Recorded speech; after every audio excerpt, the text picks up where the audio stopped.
हथियार उठाए बिना धरती की कोई कौम ना तो बच सकती है और ना ही कभी बचेगी। इस बार इतना हथियार थे, इतना तलवार लहरा रहे थे, इतना जोर जोर से मस्जिद की गेट के सामने। उसका किसने भेजा था? किसके ऑर्डर पर मस्जिद पर के आया जो है हंगामा करने के लिए? हम पुलिस के पास मदद मांगने आते हैं, पुलिस वाले हम पे ही मारेंगे। ये अल्लाह रहम कर, ये अल्लाह रहम कर, ऐसे चिल्ला रहे उस वीडियो में, फिर भी उन लोगों ने रहम नहीं की। ऐसा नहीं कि इंडिया में मुसलमानों के खिलाफ तशद्दुद पहले नहीं होता था, लेकिन ऐसा लगता है कि बीजेपी के हुकूमत में आने के बाद इसमें कई गुना इजाफा हुआ है। बीफ खाने के इल्ज़ाम पर लिंचिंग्स, मंदिर के बाहर बिजनेस करने पर वायलेंस, या फिर पिछले हफ्ते रामनवमी के त्यौहार के मौके पर जगह जगह पर मुसलमानों पर तशद्दुद। मेन स्ट्रीम मीडिया पर कोई आवाज़ उठती है और ना ही मेजॉरिटी को ही कोई फिक्र नजर आती है। बड़ा तादाद और जो बोलने वाली, झगड़ा करने वाली तादाद है जो आपको नुकसान पहुंचा सकती है, वो आरएसएस से बहुत ज़्यादा मुतासिर हो गए हैं, उनकी नफ़रत की आइडियोलॉजी से मुतासिर हो गए हैं। तो हर इंसान सोचता है कि मैं अपने आप को बचा के चलूँ। मेरा नाम आलिया नाज़की है और आप सरबीन देख रहे हैं, वो प्रोग्राम जिसमें हम उन कहानियों को समझने की कोशिश करते हैं जो आपके लिए अहम है। वैसे तो इंडिया खुद को एक जमहूरियत कहता है, लेकिन अमरीकी इदारे जेनोसाइड वॉच के मुताबिक इस जमहूरियत में मुसलमान जेनोसाइड के दहाने पर खड़े हैं। हमले मुसलमानों पर होते हैं और अरेस्ट भी उन्हें ही किया जाता है। पिछले एक हफ्ते में मुल्क भर में कई रियासतों में हिंदू त्यौहार के मौके पर मस्जिदों के बाहर जुलूस और प्रोवोकेटिव नारेबाजी और तशद्दुद, यहाँ तक कि कैपिटल सिटी दिल्ली की जहांगीरपुरी में होने वाले रायट्स।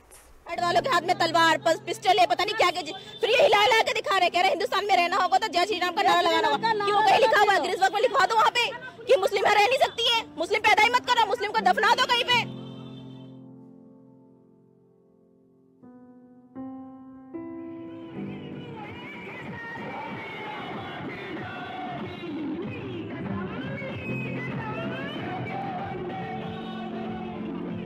दिल्ली का जहांगीरपुरी इलाका हफ्ते के रोज यहाँ हनुमान जयंती के जुलूस के दौरान फसादात के बाद अब ये इलाका पूरी तरह पुलिस के कंट्रोल में है।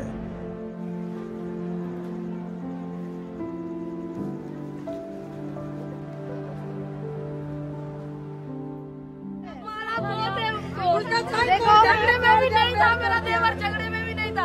हम रोजा रख के कभी झूठ नहीं बोलेंगे।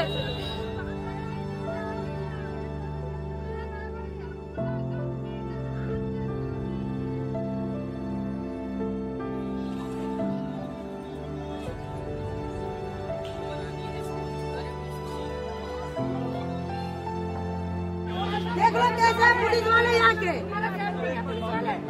ऐसे सेफ्टी होता है, ऐसे सेफ्टी का पुलिस वाले।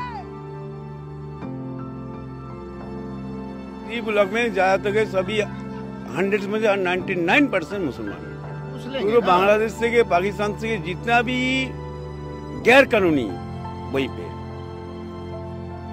ये एक मिनी पाकिस्तान बन पूरी गैर कानूनी वहीं से शुरू होता है।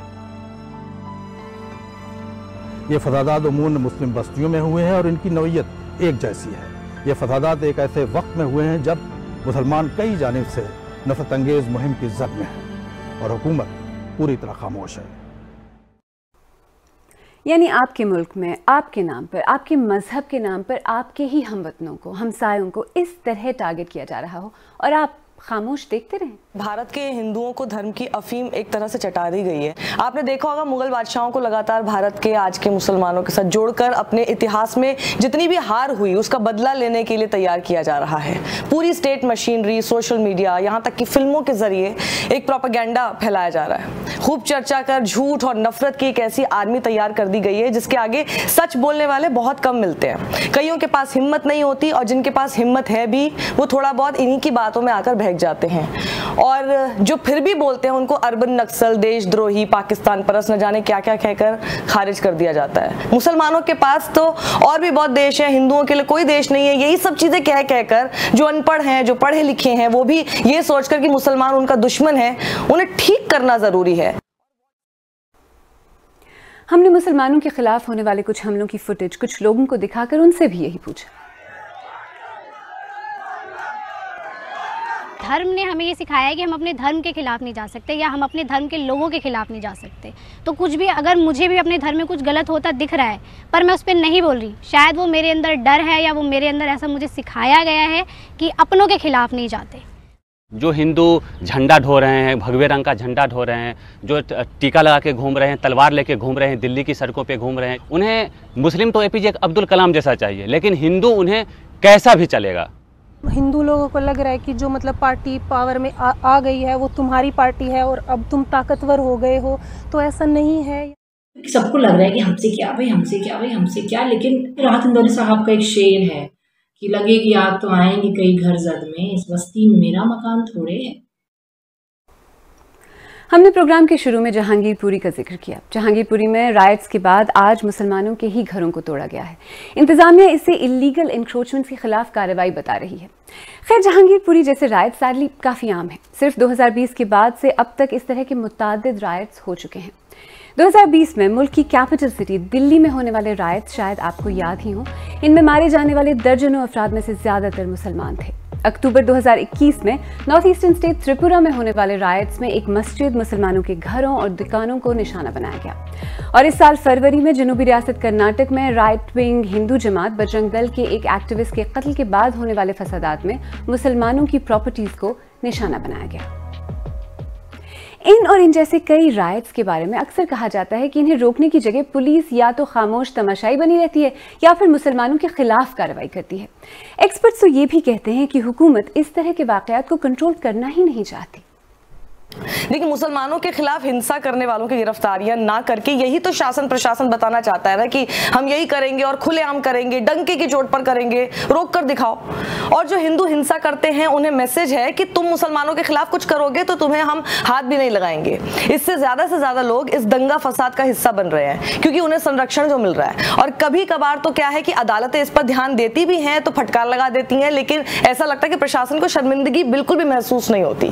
फिर वही सब शुरू हो जाता है क्योंकि उन्हें पता है इसी से उनकी जीत होगी। देखिए, न्यायपालिका कुछ भी फैसला दे, जनता किससे सही मानती है वो इनके लिए ज्यादा जरूरी होगी, जिसे आप परसेप्शन पॉलिटिक्स बोलते हैं। और इस सब में हुकूमत बिल्कुल खामोश है, वज़ीर आज़म भी खामोश है। इससे पहले इस तरह के वाक़यात में मोदी हुकूमत का हमेशा यही मौक़िफ़ रहा है कि वो किसी के साथ मजहब की बुनियाद पर तफरीक नहीं करती। वो तशद्दुद के खिलाफ है और कानून और सबको साथ लेकर चलने में यकीन रखती है। खैर, वैसे तो इंडियन मुसलमानों को ऑनलाइन स्पेसेस में भी नफरत का सामना है, लेकिन सोशल मीडिया पर कुछ लोग अब भी ऐसे हैं जो मुसलमानों के लिए आवाज़ उठाते हैं। सौरभ राज ने लिखा कि dear Indian Muslim friends, I am sorry और मैं बहुत शर्मिंदा हूँ। आपको बहुत ज़्यादा नफरत और तासुब का सामना करना पड़ रहा है।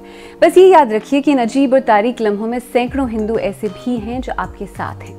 सैटरिस्ट और कॉमिक आर्टिस्ट अर्पित ने ट्वीट किया कि बहैसियत आर्टिस्ट अगर मेरे नाम के साथ खान या फारूकी जुड़ा होता तो सोशल मीडिया पर मेरी भी कुछ और ही कहानी नजर आती।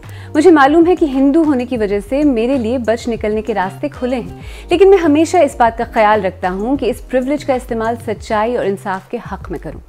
नीरज खेवन ने लिखा कि हम तारीख में एक बेहद नाजुक मोड़ पर खड़े हैं जहां से आगे वापसी के रास्ते मुमकिन नहीं होंगे। ये नस्ल कुशी के नारे और हमले रोकने होंगे और जिम्मेदारी लेने की ये महज इल्तिजा नहीं बल्कि अब ऐसा करना इखलाकी सतह पर जरूरी हो चुका है।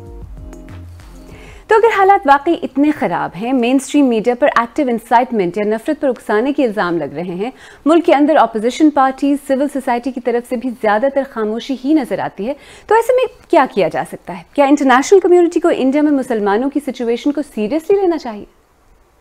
देखिए, ये मानने से मैं इनकार करती हूँ कि इंटरनेशनल कम्युनिटी को इस बारे में इल्म नहीं है, उन्हें मालूम नहीं है कि हिंदुस्तान में, भारत में क्या हो रहा है। यूएस गवर्नमेंट ने फिर भी एक तरह से, चाहे थोड़ा दबे हुए अल्फाज में ही सही, लेकिन ये कहा कि जो ह्यूमन राइट्स का जो वायलेशंस हो रहे हैं उनको ऑब्जर्व कर रहा है यूनाइटेड स्टेट्स, लेकिन इतना कहना काफी नहीं है। इंटरनेशनल कम्युनिटी को मैं ये बताना चाहती हूँ कि दुनिया की सबसे बड़ी जमहूरियत में जहां सबवर्जन हो रहा है डेमोक्रेसी का, जहां ह्यूमन राइट्स का वायलेशन हो रहा है, माइनॉरिटीज के साथ वो सलूक है कि तमाम एक्सपर्ट, दुनिया भर के एक्सपर्ट से कह रहे हैं कि जेनोसाइड के बिल्कुल मुहाने पर खड़ा हुआ है हिंदुस्तान। ऐसे में जो खामोशी है पूरी दुनिया की, वो सिर्फ हिंदुस्तान के लिए, हिंदुस्तान के मुसलमानों के लिए नहीं बल्कि पूरी इंटरनेशनल बरादरी के लिए ये नुकसानदेह होगी ये खामोशी।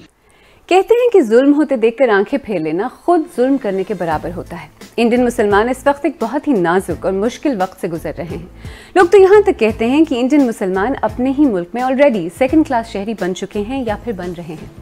लेकिन वक्त सिर्फ इंडियन मुसलमानों के लिए ही नाजुक नहीं। इंडिया की हिंदू मेजॉरिटी जो खुद को सेक्युलर, डेमोक्रेटिक और इंसाफ पसंद समझती है, उसके लिए भी ये नाजुक लम्हा है।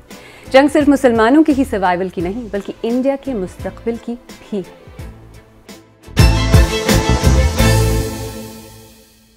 अगर आपको हमारा प्रोग्राम पसंद आया तो हमारे YouTube चैनल को सब्सक्राइब करें, बेल आइकॉन पर क्लिक करें और प्रोग्राम का लिंक अपने दोस्तों के साथ शेयर करें। और आप सेरबीन की पुरानी किस्तें देखना चाहें तो यहाँ क्लिक करके भी देख सकते हैं।